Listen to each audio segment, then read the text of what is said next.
Evgeni Malkin won't be going anywhere.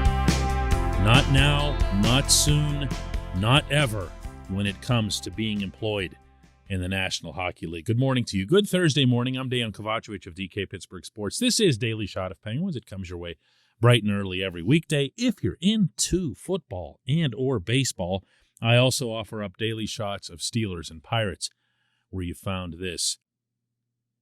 Penguins will be back in action tonight at PPG Paints Arena against the Devils, hoping to break a modest, at the same time annoying, 2-game losing streak. That's what it's come to with the tremendous season that they've had overall, that it feels like it stands out when they even lose more than one.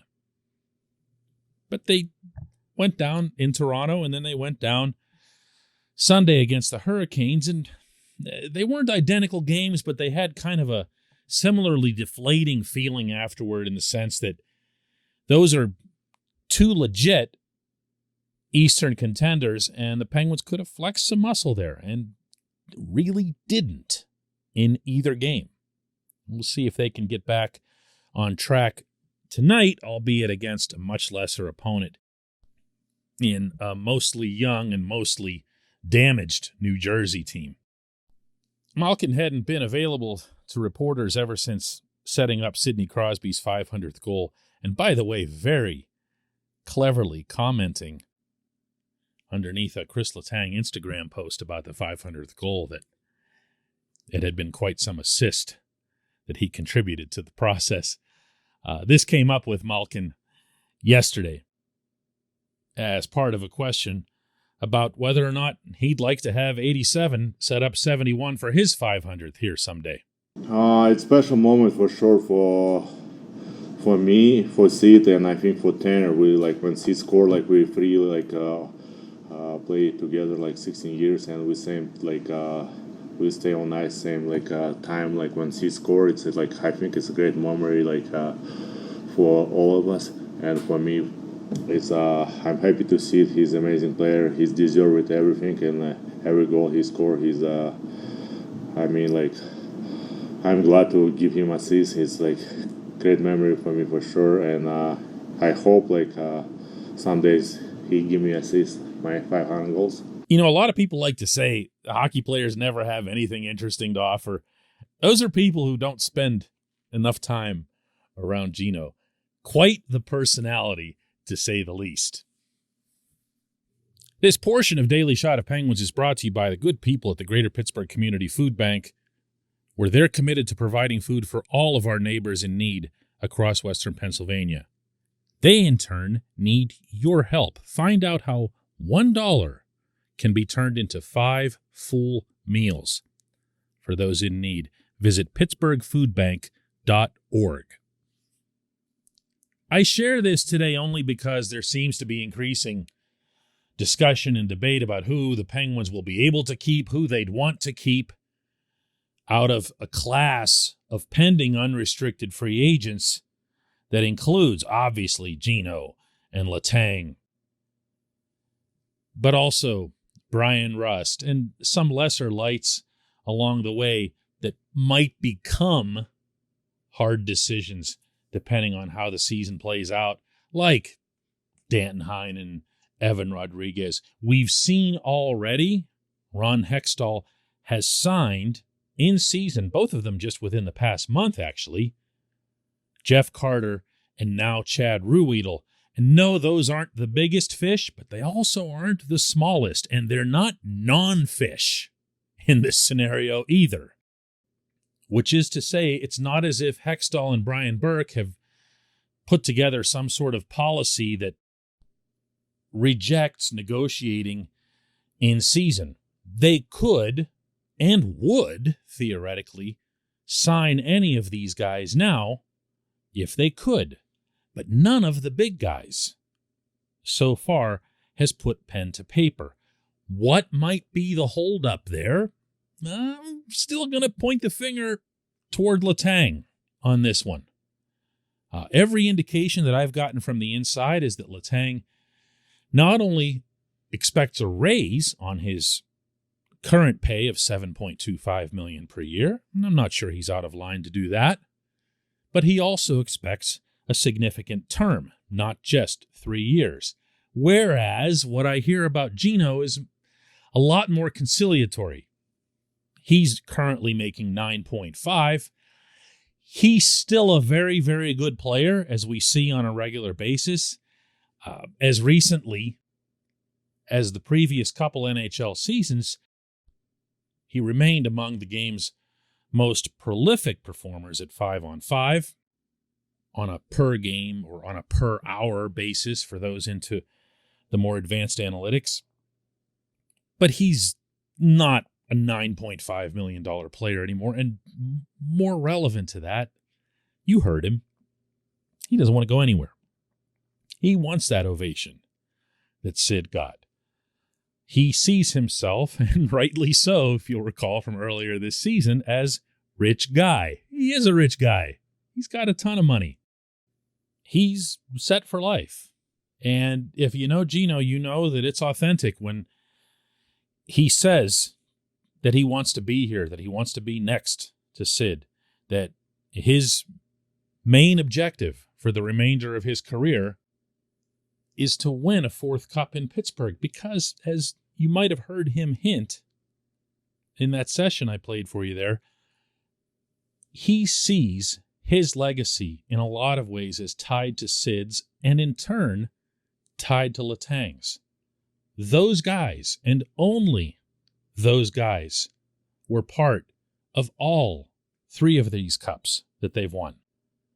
And if they go on to win a fourth, whether it's because they carry the Penguins to glory or whether it's a supporting cast that kind of rises up and is led by, I don't know, Jake Gensel and a couple others, it'll still mark one of the great achievements in hockey history.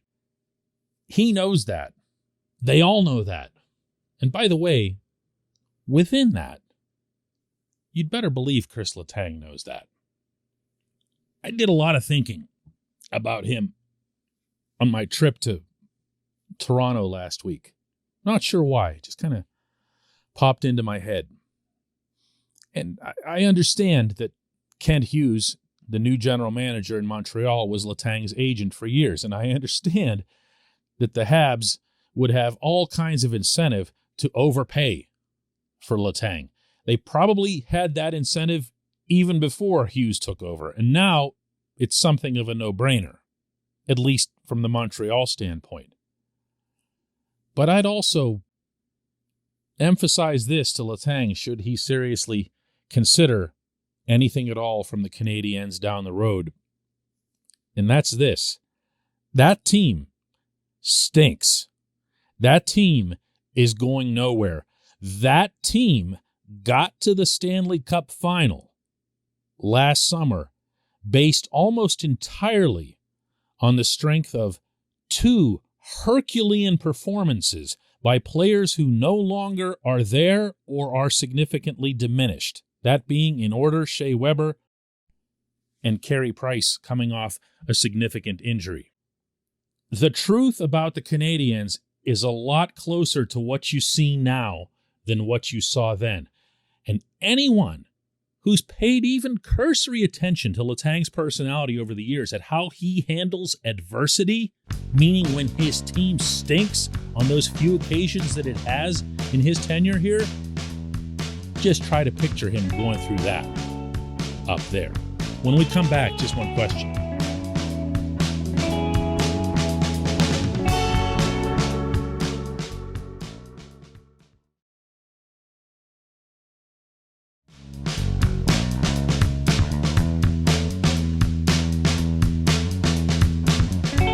Welcome back. Time for J1Q, and today's comes from Richard Hellwig, who asks, how will the Jack Adams frontrunner, Mike Sullivan, find a way to make Kasperi Kapanen at least playable on the bottom 6? Or could he somehow fit him back with Gino? You have to think that all options are on the table for Ron Hextall, not only with Kapanen, but also with Casey DeSmith. That's a lot to unpack, Richard. I mean, I'm not even sure where to start. I'm going to try to focus it, I guess, on Kapanen. To eliminate one of your two possibilities there, or to come close to eliminating it, another of Gino's remarks yesterday was about how much he enjoyed playing between Jeff Carter and Danton Heinen, how he hopes that line will stick together for a while, that he thinks that they can develop even better chemistry than what they've already shown, and anybody who's paid attention to them so far knows that it's been kind of okay. It hasn't been great. They got that one somewhat meaningless 5-on-5 goal in Toronto last week, but in general, they've been all right. They've been worth a longer look.